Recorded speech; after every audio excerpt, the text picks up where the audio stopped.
How long is the academy? We'll start in end of July, and they'll be done by December. Wow, so it's still a long ways out. Well, Have one discreet. at least there's a But at least end it's in applicants. sight. But assuming everything works out, we'll only be one spot down. Now, when they're doing the academy, do they do any type of intern with y'all or hours with y'all or anything, or they just are strictly in It'll be a the full-time, academy? it'll be a Okay. full-time thing. And then the one that is going through background stuff right now, I guess he's already finished himself, sir? He is currently a jailer, but he had put himself through the academy, so, you know, he's qualified to be a police officer and licensed, so it's just basically. Our animal control officer is going to be. Yes, Okay, that's one of them so that now we're we're gonna going need an animal control officer. Yes, ma'am, we are. We are currently looking for an animal control officer. And then the one from the base is one of the other ones. Yes, sir. And the people in the academy, will they be employees of the academy? Yes. Of ours? Okay. Yes. Is Well, this the first it's- time we've done that? Yeah, we're trying it out. We're gonna pay, they're not gonna be paid, you know, what an officer makes, but Okay. it'll be enough to, you know, have them as an employee. Okay. put through And the that, I guess, was a tool you needed to Yes. make this work? Yes, Yeah, okay. got permission from Marvin. Yeah, yeah. And that's, and I know you answered this, but I didn't hear it, so I apologize. How long does it take them to get through? End of July, and then they'll be done in December, so, About 5 to 6 months. Starts in the end of July. yes. Okay. All right. Thank you, sir. I got all you do. Thank you.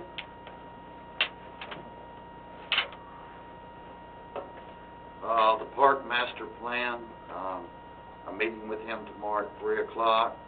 Probably be presented to the Parks Board on June the 1st.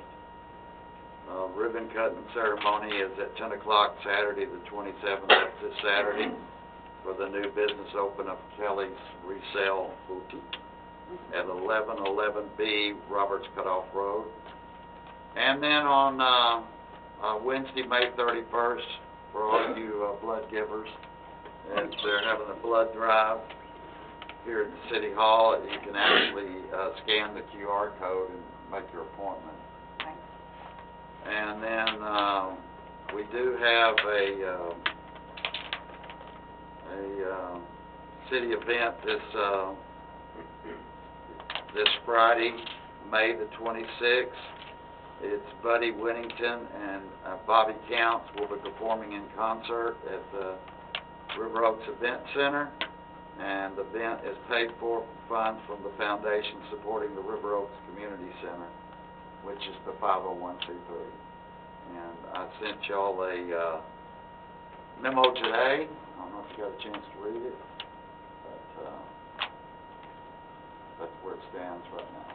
So Marvin, remind me on the 501c3, I thought we set that up to collect donations to help build a new one. Was that the purpose or not? No. Did it have anything to do with that? We set it up for all charitable events, food for the seniors, Okay. all those So, kind of things. but didn't we set one up for The animal the animal control. control, to build an animal control Build an facility? animal control center, yes, sir. Okay. So it was also a 501c3, but it was separate, I think. Separate one, yes, sir. Did their financials roll up into the cities? No, they don't. However, the city attorney and I talked about this today. You want to elaborate, sir? Yeah, and then, so the funds of the corporation would be separately held for their purposes, and yet while it's a separate entity, Separate legal entity. it's under the control and direction of the city in certain ways. For instance, currently we have directors that are all city employees for that then would control the corporation, and the corporation's directors are appointed by the council. And so in that way, they are essentially an arm of the city in that. Right. So that, typically, there's specific county rules related to that, but typically that means it would roll up into our financials. So Marvin, you just make sure our auditor is top of that.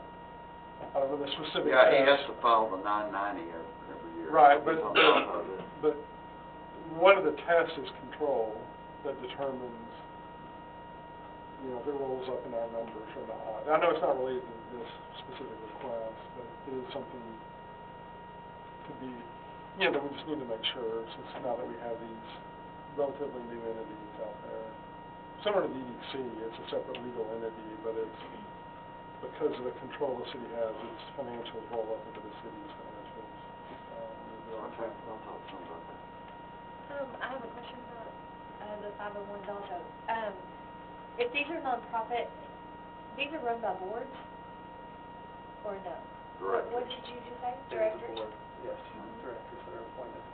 And ours? By have who one? are our board? Who is the board? Who is the directors? On that particular one? It's Shirley Weed, Shirley Bloomfield, and Paula Love. How, is that not a conflict of interest? Because I know in our school district, when we have, with our 501 and our, educational foundation and everything, it is, highly recommended. We have been moving away from having so many employees on the board. I don't know the, Actually, the way he set it up was to be exactly this way, What do you mean? with the directors of the community center and a secretary or treasurer, which is our city secretary. and then It doesn't say anything about, that I've read, anything about it not being. But when you say City he, employee. Is there anything in there besides this one grant? Right now, there's, we've got the $5,000 grant that we got. what is it? And there was about $400 or $500 left of the other, but we don't really, Strata place. part of that is used for the food, like the drive we told y'all about, that we're having to do the deliveries on. Yeah. So we don't really get into that right now. So, okay, I know this is getting off track. So that gentleman that is donating for the food drive, it goes into that 501, and then y'all pull it out of there? Mhm. Okay. So it's not, okay. Which is perfectly legitimate because it is charity. for Sure. food. Sure.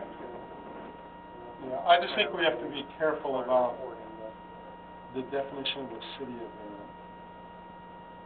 Like, to me, the 501c, if they do something, I don't know if that by itself makes it a city event. I think if it goes through the city secretary's office and whatever other approvals.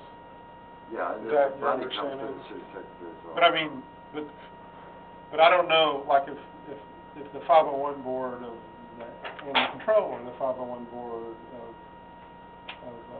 community center does something, I don't know if that quote makes it a city event, like city council endorse event. Doesn't it require your approval or Paula's approval?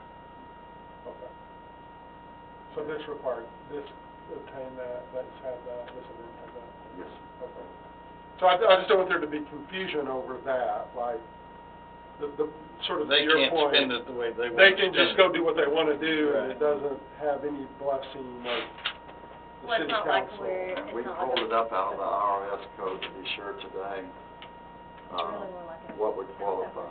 Something donations in, it's not And like we it's a. felt So they can get- fundraising 501, right. like a true Well, nonprofit. that's how I thought that's how it started, is that, as I understand it, this has all just been in about the last week, but they had this money donated, and they formed the 501(c)(3) for this Because of that grant, one right? donation?